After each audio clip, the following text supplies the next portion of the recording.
Welcome to Fan Fave with Katrina. Fan Fave with Katrina. It's time to talk pop culture. Welcome back. I'm your host, Katrina, and this is Fan Fave, the ultimate pop culture podcast for fans of all forms of entertainment. If you love music, television, film, theater, or anything in between, you're in the right place. Hello, and welcome back to another episode of the Fan Fave podcast. I hope you all had a great week. Mine was super eventful, and I can't wait to talk all about it, of course.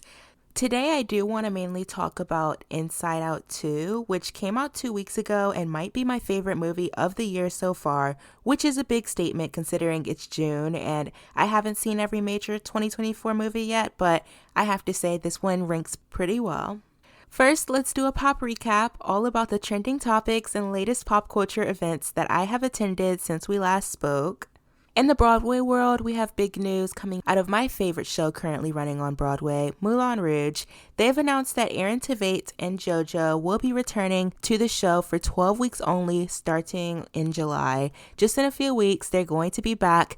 For those that don't know, Aaron Tveit is actually the original actor for Christian. He originated the role back in 2019, and he's come back and left and then come back again multiple times before. And Jojo, she actually played Satine last year. I think her run was kind of like from April to like July. It was a pretty short run, but now she's back for 12 weeks. And this comes just in time for the show's 5-year anniversary. The show will be celebrating its 5-year anniversary on Broadway on July 25th, and Aaron Tveit and Jojo return to the show on July 23rd. So it's just in time. I'm sure it's going to be a super exciting performance. And I really just love about their return is that it seems like nobody ever truly leaves the Rouge. Like, everybody just comes back. Like, they leave and then they come back again.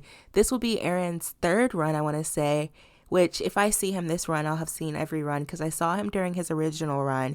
And then he left and then he came back. And I saw him then and then he left again. And now he's coming back. But while Aaron has been coming and going, we have Derek Klena, who has also been coming and going. Derek was actually Aaron's first Broadway replacement. So when Aaron left for the first time, Derek stepped in. And then when Derek left, Aaron came back. And then when Aaron left again, I think Derek came back again. And then after both of them left, we got Casey Cott for a little bit. And then when Casey left, then Derek Klena came back. And now Derek Klena is leaving. So now Aaron Tveit is back. It's like a whole back and forth thing where no one truly leaves. And I mean, other cast members have come and gone as well. And this will be Jojo's second run. I've seen Jojo in the role as well. All are phenomenal. And so that's why I'm always super happy when people come back. And then I always say, like, I have to go back. And I'm kind of put in like a predicament because I'm like, because Aaron is coming back, that means that Derek is leaving. So should I go see Derek before he leaves, or should I see Aaron when he comes back? I've seen both of them in the role multiple times, but I have to say, like, they're both really great. And I don't know, I have to decide like which one I want to see, because I'm trying to like see more shows than just seeing the same, my favorite show over and over again. But I'm definitely going to make a return because I love the show so much and could really use a fun showing of it sometime soon. And also, like, Jojo and Aaron Tveit is a pairing that I've never seen, because when I saw Jojo, I saw her with Derek Klena. So it will still be a unique new show for me to go see that. So I don't know, I might head up to New York and check this out with one of these two pairings. I think it's really exciting that they're coming back. In the theme park world, Universal Studios Orlando Resort has announced more details about their dark universe that's coming to Epic Universe. So if you guys don't know, Epic Universe is a new, completely brand new park, separate. It'll be like their third amusement park if you don't count the water park. So a full park, not an expansion of their two existing ones, which are Universal Orlando and Islands of Adventure. And this is opening next year in 2025, Epic Universe. And they have several different lands, some of which I've talked about before on the podcast. But we're getting this new look at Dark Universe, which is blending different stories from Universal's classic brand of monsters, including Dracula, the Wolfman, Frankenstein's monster, the Bride of Frankenstein, a whole bunch of monsters. It's going to be very spooky, and I have to say it looks spooky good and very unique. Like, I'm not super big on horror stuff. I'd never go to Universal's Halloween Horror Nights, for example, or maybe I would go just to see like my tolerance level, because that's like seriously scary. But you know, that's not something that I like look forward to doing. It's not the type of thing that I dream of doing, really. But what I'm getting from this Dark Universe at Universal Studios is that it's very family friendly. It's very choose your own level of fear adventure. That's kind of like what I'm getting from this land, is that it's not going to be too intense or intimidating if you don't want it to be. I think some of the rides might be a little bit scarier, but it's more of a fun spookiness and not like a horror type of thing. There's going to be this huge monster dark ride that I'm really interested in called the Frankenstein Experiment. I think like it's going to be more of like a dark ride where it's like slow and indoors, but it's going to have like all of the different monsters that are involved in the park in that one ride. And so I'm looking forward to like maybe some cool animatronics and stuff. And then there's also a spinning roller coaster that's werewolf themed. I'm curious about that one. I'm not really great with spinning roller coasters, but if it's not too intense, then maybe I will get on it. But I'm super excited about this. Like, it looks so good. I just have one question / concern though about it, because all of the marketing info that I'm seeing is like very dark. It's very spooky. It's very moody. Like, it's very purpley, blue, black undertones and like the colors and the scenery. And I'm just curious, how is this really going to look in the Florida summer heat? Like, Florida is very bright, blue skies. Like, how are they going to transform that area into the gloomy nature that they're kind of giving in these mock-up images? I'm really curious about that. Because I think if I were to spend a day at Universal Epic Universe, I'm going to assume that, and I hope everybody doesn't have the same idea as me, but I feel like Dark Universe is the park, or the land, I should say, that you go to at the very end of your day when it's like dark out. I feel like that's when you're supposed to experience Dark Universe. Regardless, though, I'm super excited to go to this new park, and with each new announcement or new look that we get at all of the different lands, because, you know, we have Super Mario, we have How to Train Your Dragon, like, there's so many new lands coming to this park, so I just have to say it all looks amazing. And like, I'm not a big thrill person, but I feel like a lot of these rides are things, from what I can tell, I can handle, so I'm already planning a trip to go to this next year, sometime in summer 2025. It looks great. So now moving into things that I've been up to, let's talk about this Kennedy Center National Symphony Orchestra performance that I attended. I know I posted up a little bit about it on social media, so if you were curious, it was the Gospel Symphony Celebration. It was a tribute to Richard Smallwood at 75. This musical celebration featured performances by Dorinda Clark Cole, Maurette Brown Clark, Marvin Winans, and Vision. The whole show is actually a celebration of Juneteenth and the 75th birthday of gospel music legend Richard Smallwood. You guys, I had such a fantastic time at this show. I mean, I've seen the National Symphony Orchestra in concert before, and they were phenomenal then, but paired with a large choir comprised of students from Howard University and Bowie State University, all of the music just felt so grand and beautiful, and it just took things to a new level for me. And if you all remember, I actually went to a birthday celebration concert for Richard Smallwood last year, and I had the opportunity to even meet him then, which was really awesome, and I talked about that on the podcast when that happened. But this show at the Kennedy Center featured performances of his most iconic songs by other icons in the gospel music genre. So, for example, Dorinda Clark Cole and Marvin Winans, as I was mentioning earlier. Each of these featured artists, they performed some of Richard Smallwood's most popular songs, as well as performing a bit of their own music as well. I honestly, you guys, can't even say who was my favorite performance of the night, because I feel like they were all uniquely amazing. Like, maybe Maurette Brown Clark, she absolutely shut it down, and I really enjoyed Marvin Winans too. But the show closed with a performance of Total Praise, which featured all of the performers together along with that large, beautiful choir and orchestra, and I just felt like that was a standout for me.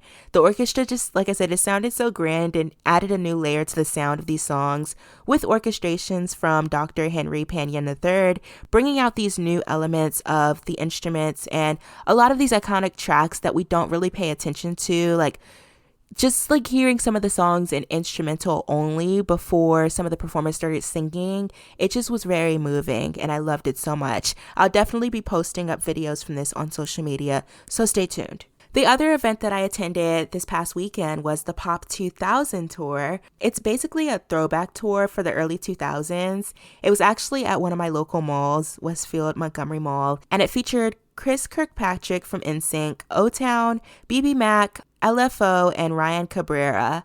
Obviously, as someone who was born in 2000, I wasn't really present, I don't know if that's the right word. I wasn't like around. I was alive, but I wasn't like actively active in the pop music scene in that time when these artists were super popular. Although I was pretty familiar with like Ryan Cabrera and O-Town, and of course I know NSYNC.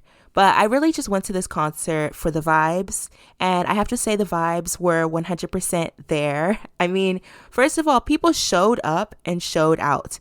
Like, there was a huge crowd of fans screaming and singing along. And one thing I noticed about the fans is that obviously they're a lot older than me, so they had kids with them, and it was like their kids knew these songs now because they had them listening to them, which kind of made me wonder, like, what artist am I going to be like that within like 15 years? Like, what artist am I going to have my kids listening to? Like, yeah, when I was your age, I was listening to these groups, you know? I was just thinking about that, and I thought it was kind of wholesome that they had their kids there and like NSYNC merch and stuff. Me with One Direction, I guess. The show was so fun though. I mean, I love this era of music. There's a specific sound to it that's like so 2000s and unique. And I actually discovered a lot of older songs that I really liked at this show. All of the artists were great. I think my favorite that I saw perform was probably O-Town. They came with the energy and the full choreo. I mean, reminder that boy bands used to come with a choreo. I always think of One Direction first when I say boy bands, and they didn't dance, but groups that did come after them have tried. So I will say like some boy bands still have that dance energy with them, but there's something about that old school boy band choreo that's just always going to eat, and they had it. You know what I mean? The highlight of the show, though, for me was probably when Chris Kirkpatrick came out at the end with O-Town and performed an NSYNC medley with all of their hits. I never thought that I'd hear NSYNC songs live like that, and best believe I was jamming, singing along to every single word. Like, I had the time of my life. Everyone was so good, and it was just a really great performance. I loved it. My last thought that I'll say about this Pop 2000 tour is we definitely 100% need more mall tours or concerts. I feel like these used to happen a lot more often, or just like concerts in like the most random places. I mean, for malls, like I know Fifth Harmony, for example, they're probably the last artist before this tour that I saw did like a mall tour where they went to like different events, and they did it for like performances, but then they also did it for like album signings and stuff, you know? Like, go to all of these other places, like not just New York City and LA, and play like free shows. Like, that's cool, right? And so then the other thing I just thought about when I said like not just malls is like amusement park concerts. What happened to amusement park concerts? Like, I used to be able to go to my local Six Flags and see like everyone. I used to live by that when I was a kid. I saw like Mitchell Musso and like all of these other random Disney Channel people. And I think the last Six Flags concert that I went to was like Jordan Fisher, like 7 years ago in like 2016, a long time ago. So they need to start doing this kind of stuff more often. Like, people came, people showed up, people had a good time. Me, I had a good time. Like, it was fun. I'll be posting videos from both of these events though on social media at Fan Fave Media on Instagram, TikTok, and Facebook. Also, make sure you're subscribed to the Pop Recap newsletter at poprecap.beehive.com. That's poprecap.beehive.com. Every Sunday, I send a full breakdown of everything you need to know in entertainment news directly to your inbox. It's a full rundown of everything in film, television, theater, music, things that I don't necessarily go deep into conversation about on this podcast, but very much still matter and you should know about it. It's coming to you in an easy, accessible way where you can just read the information in your inbox on the Pop Recap newsletter. So make sure you're subscribed to that because you do not want to miss when those come in.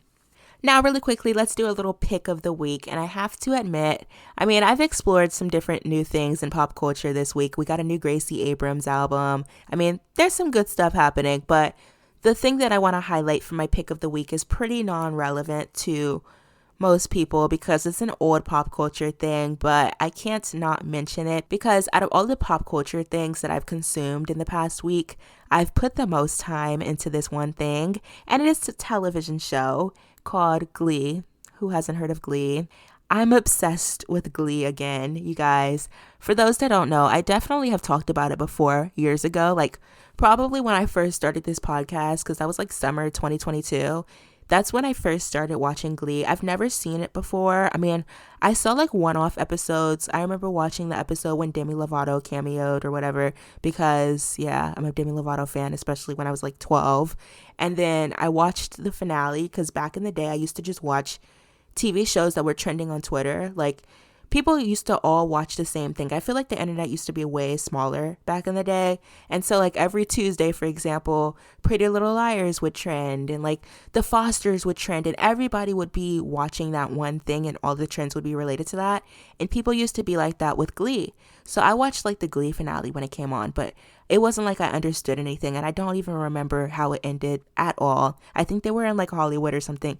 I don't remember though. So I started watching it from the beginning because who am I to be a theater kid who loves musical theater and who loves like high school drama television and not watch Glee? Like it's the perfect formula for a TV show for me. So I started watching it in like 2022, the summer of 2022. I watched like the first season and then a couple episodes into the second season before I like dropped it because I tend to do that sometimes with television shows. I'll start something and then forget about it and then move on to another show.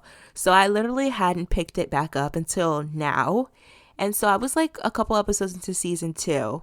And then I started watching it again like in the past week and I'm already like deep into season 3. Which is fast for me, okay? And like I feel like I'm in the middle of what I assume is peak Glee. Like season 2 into season 3, I'm assuming is the peak. Like it's been entertaining since season 1, but I've heard from other fans that like the last couple seasons aren't as great. And I can see why, just because I'm starting to realize that at the end of season 3, they're going to graduate. And I'm like really confused what's going to happen when they graduate. Like how is this show going to go on? I don't know. Don't tell me. Because I'll be there soon. But yeah, I'm assuming this is like when they were at their peak. I mean, like the Michael Jackson episode, that AIDS, like every episode is so good right now. And I love Glee because it's just like nonsensical. Like it's just like the most insane things happening at any given time. And then the music performances, they come out of nowhere a lot of the time, but they're like, it's so entertaining. Like it's the perfect show. I'm sorry. And that brings me on to another thing that might be controversial, but I'm going to say it. I think we need a Glee reboot. We're going to reboot everything else. They reboot literally everything. We got a Gossip Girl reboot. I mean, everything is getting rebooted. Degrassi is supposed to be getting rebooted. I feel like this is the same era. Why not reboot Glee if we're going to reboot everything? I think we could use something like this back on our television screens, like modernized. Like, we don't even have musical television shows anymore. And as long as they play into the camp nature of the show and don't try to make it like real and like literally it should still be just as insane as it is now, I think it will be a very fun piece of television. But I mean, Glee historically is like, when you look back, it's kind of like a little time capsule of like a crazy pop culture moment in time. And I know you probably can't replicate it, but I think just having a show that, even though you know it's not going to be as good as the original, having a show with this type of formula, I think we need a High School Musical TV show. And don't bring up High School Musical, the series. I know that's a High School Musical TV show. When I said it like High School Musical, that made me think about High School Musical. That's not the same thing. You know, you need it to be nonsensical. You need it to be like the most crazy stuff ever. Like the wildest storylines. That's Glee. But that's my thoughts on that. Let me know if you agree that there should be a Glee reboot, because I see it. I see the vision. That's all for this week's Pop Recap, though. Let's get into the topic of today, which is all about my thoughts on the currently highest grossing movie of 2024, Inside Out 2. I have to start by saying it's very rare, I feel like, when a sequel is as good as the original, potentially better even, and that's the case with Inside Out. That's also the case with The Lion King if we're talking Disney movies. You know, The Lion King 2 is way better than the original Lion King. But 9 times out of 10, in other cases, the sequel usually does not live up to the hype of the original. But Inside Out cannot relate at all. Inside Out 2 is amazing. For those that don't know, Inside Out is a Pixar movie about emotions and how they work together to make up who we are. It really illustrates this concept by personifying different emotions into a little group working together in a control room inside the mind of an 11-year-old girl. As you can imagine, that's a unique concept to explore such a subject, but it's a children's movie and I think it's done really well. The first movie, which came out in 2015 and won an Oscar for Best Animated Feature, followed Riley, the 11-year-old girl, as she navigated a big move with her family, having to leave her friends behind and start at a brand new school. We were introduced to Riley's key emotions in this film, which were known as joy, sadness, anger, disgust, and fear. And Inside Out 2, all 5 of those emotions are still affecting Riley, but now she's 13 and she's going through puberty. Thus, we are introduced to anxiety, envy, embarrassment, and ennui as Riley navigates life as a new teenager. This movie focuses primarily on Riley's experience attending a weekend hockey camp with her 2 best friends, and Riley, she's really looking forward to going to high school the following year and playing on the hockey team with these 2 friends, before it's revealed in the car on the way to camp that they actually won't be attending high school with her. They're going to be going to different schools, and this absolutely destroys Riley. And so Riley has to navigate that alongside the pressure of making the high school hockey team, as she's also told that the coach that they're going to the camp for, the coach uses that camp to determine who will make the team. Adding to that pressure is the fact that a hockey player that Riley looks up to and admires, named Val, is playing at the camp, and so she kind of gets caught between befriending her potential teammates and future friends versus enjoying one last weekend playing on the same team as her friends. Meanwhile, in her brain, all of these new emotions that just got added into the mix are in frenzy, trying to work in conjunction with each other, which leads anxiety to take over and kicks out all of the other emotions from the first movie, which is obviously very bad. So it's a lot going on. That's a very general, kind of spoiler-free-ish plot summary of Inside Out 2 and what's going on in this movie. Now, I mentioned that Inside Out is a children's movie, but I don't really know that it fully deserves that label. I think this is a film that is suitable for all audiences, and I'd go so far to say that elementary schoolers won't enjoy this movie as much as a middle schooler or somebody older. I feel like kids can watch this movie and love it for the fun characters and the story, I guess, in a general sense. But I don't think you really get it until you're a bit older and kind of have those older adolescent experiences for yourself. So even I, at 23 years old, was fully engaged with this movie and I really loved it. But I'd say that's typical for Pixar, because never their movies are only enjoyable for kids. They can often be relatable at any age. I will say this is probably also the best Pixar movie specifically in many, many years. I mean, Turning Red came out last year? That was a good movie. But between those two, going back, I'd say this is the best Pixar movie since Coco. And I love Coco. Coco's fantastic. So I'll just run down things that I loved about the movie first, and then some things that I didn't love about the movie, I guess, to summarize my opinions. First thing I loved about the movie is the expansive creativity. The whole world of Riley's mind is just so fun to explore, and they added new elements to it, like the brainstorming room stuff and that imaginary character Bluefy, which is so funny. It's Dora / Blue's Clues. It's a cartoon character, but it's animated different to explain. But loved Bluefy. I also think the choices of emotions for this era of life are very well thought out. Things like embarrassment and envy, especially, those are things that really start to come out, I feel in middle school. So that was perfectly selected. I also really enjoyed the balance between Riley's world and what was happening in her mind in this movie. I think how that played out was essential in visualizing how her emotional changes and how those little characters were acting had an impact on what was happening at the hockey camp and how Riley was changing through her actions. The new characters were fun, and I loved the little moments where we got to see the emotions in other characters' heads as well. We saw Riley's mom and Riley's dad and their versions of the emotions. And her friends had a little moment where they had their emotions in their heads. So you could see that it wasn't just a Riley thing. It's we all have our own set of emotions in our head, I guess. The last thing I want to shout out for likes is that I really loved the way anxiety is portrayed. It felt very realistic. To the character Anxiety, she was causing no harm to Riley, but at the same time trying to help Riley. Like anxiety would think of all of these catastrophic outcomes that could happen and try to rewrite who Riley is as a person and change her actions because she was trying to protect Riley from bad things happening. And I think that's really real with anxiety because you have to take a step back and realize you can't look at everything in fear, and you have to level things down and realize sometimes you're overestimating the bad in things. Anxiety will make you do that kind of stuff to yourself. And with Riley in the movie, it led to a massive panic attack. But I think that's just like with all of the emotion characters in the movie. They have Riley's best interest in mind, but the reality is that their actions can hurt her.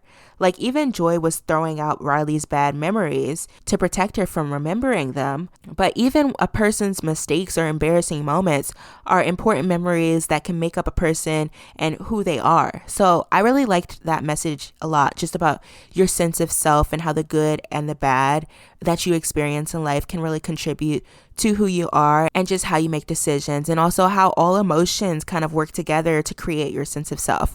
It's normal and okay to even have those negative emotions, but things can end up bad if one takes over completely, like what happened with anxiety in the movie. For things that I disliked about Inside Out 2, I have to admit most of them are pretty stupid, but let's start with the first one.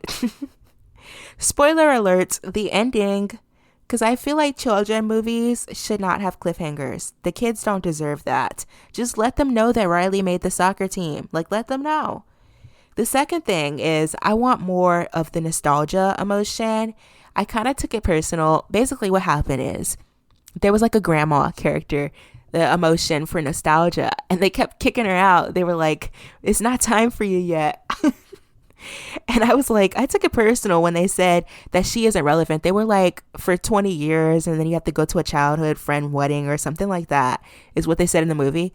And I'm like, no, because I've been having nostalgia since like middle school. Like, where's my representation? Nostalgia is like one of my leading emotions in life. I love nostalgia. And so I need to see nostalgia have a bigger role in a future movie.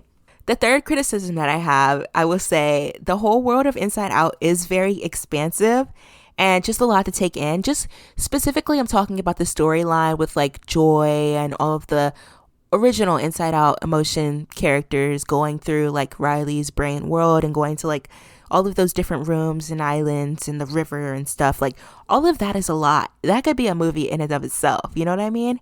And so in addition to that, when you're doing like showing Riley and then the inner world and then all of these new characters you added, like it is a lot going on. And I feel like some of the mind characters, especially the newer ones, didn't have their time to shine fully in the movie. But I do think that was a result of the plot and just like what emotion they were. Like Embarrassed, for example. Embarrassed did not even want to be there, did not want to be seen.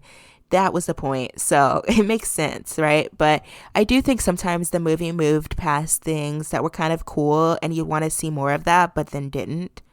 Also, my last thought is that it was kind of frustrating seeing how Riley acted in a lot of cringe ways, especially towards Val, and then kind of how she just abandoned her friends. Like, I get that it's realistic and I get that was the plot, that she was losing her sense of self, but sometimes it was just a hard watch. Like the party scene, I was like, oh my gosh, that's so embarrassing. It's real, but I'm sitting in the theater like, Riley, what are you doing? Like, I think my final straw was when she dyed her hair red before the hockey game. That was when I was beyond cringing. I was so embarrassed for her. Like, that was terrible. My last, like, general thought about Inside Out 2 is that they should keep making these. Do you know what I mean? Like, they could keep going with these. The first movie was like Riley was a kid. And then in the second one, Riley is in middle school. Now we should get one with her in high school. And we could even go to college, you know? I feel like people will watch these movies because they're good and they have an interesting message and they're realistic. And Pixar, they do the work to make it realistic. I remember I saw that they had, like, real teenagers come in for Inside Out 2 to really consult with them and see like what they could do to make this more realistic and relatable for people these ages.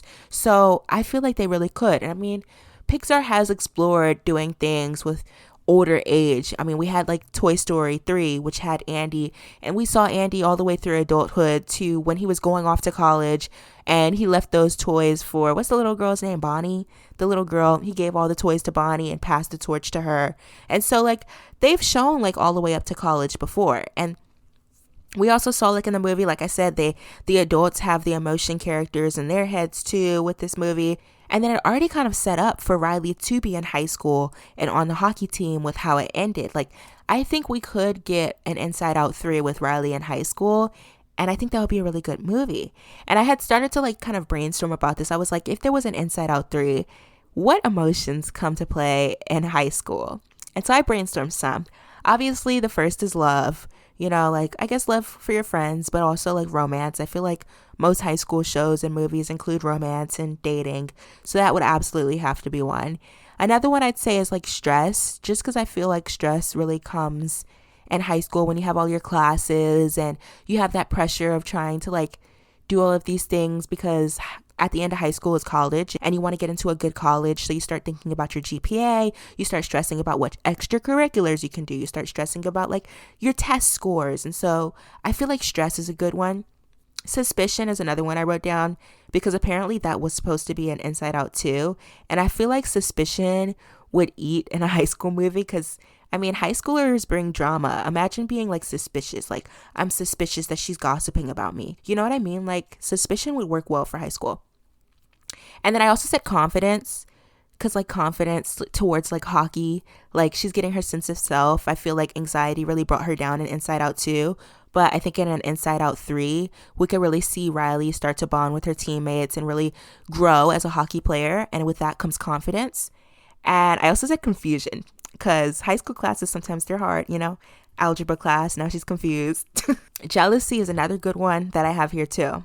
That's my last one, jealousy, because sometimes emotions go hand in hand with each other. Like, when they brought in anxiety, it was like we had fear from the first movie, and then in the second movie we got anxiety. Well, in the second movie, like, we have envy, so I feel like we could add in jealousy. Envy is like you kind of wish that you had something that somebody else had, but then jealousy, I feel like, takes it to a whole nother level. I feel like those kind of go hand in hand. So, like, fear and anxiety, I feel like we could have an envy and jealousy, and that would work well. So see, there's plenty of emotions that you can have and make it a very valid movie for high school. So I'm waiting for Pixar to announce Inside Out 3. I mean, come on. They're businesses at the end of the day. And as well as this movie sold, and as well as people showed out for Inside Out 2, they're not going to turn down another check. So we're going to get an Inside Out 3. Obviously, we're going to get one. So yeah, I would love to see it. I guess in several years from now, we'll see. Maybe, what year is it? 2024. See you in, like, 2028 for Inside Out 3. And we'll do another episode talking about my thoughts on Inside Out 3. Okay. But let me know, you guys. Let me know if you saw Inside Out 2. What were your thoughts? Did you love it as much as me? I want to hear from you. Reach out on social media. Maybe I'll share your opinion on next week's episode during, like, the pop recap. We can do, like, a little, last week we talked about Inside Out 2. Here were your thoughts, you know? So let me know what you thought about Inside Out 2. That's all for today. I hope you enjoyed this episode. If you did, tell a friend and make sure you let me know by leaving a review and following the podcast. As a reminder, at Fan Fave, it's all about the love for entertainment and the joy of being a fan. Fan Fave is active with even more content on social media, so make sure you don't miss anything. It's at Fan Fave Media everywhere. So connect with me because I want to hear from you, my fellow fans of pop culture. I'll see you next Tuesday when we'll dive into another aspect of pop culture. Thanks for listening and see you soon.